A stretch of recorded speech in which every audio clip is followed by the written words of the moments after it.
নমস্কার, শুভ মধ্যাহ্ন। আজকে আমি ইলিশ ভাপা ভিডিওর মাধ্যমে করে দেখাচ্ছি। দেখুন কি কি লাগছে এর মধ্যে। আমি নুন হলুদ আগে ইলিশের মধ্যে মাখিয়ে রেখেছি।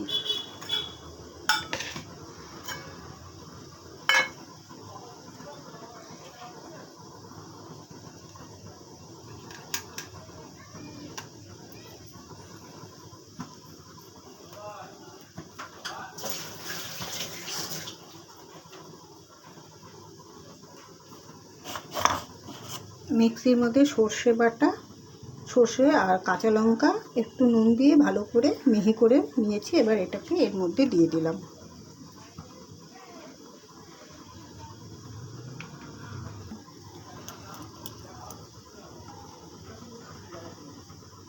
এবার দিয়ে দিচ্ছি কাঁচা সর্ষের তেল।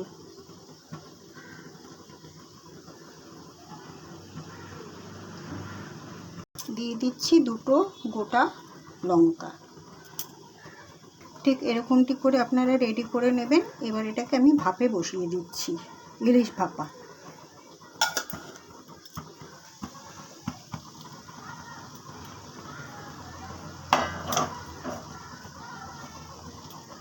তিরিশ মিনিট ধরে এটা ভাপে হবে, তারপরে দেখাচ্ছি। আমার মাছ ভাপার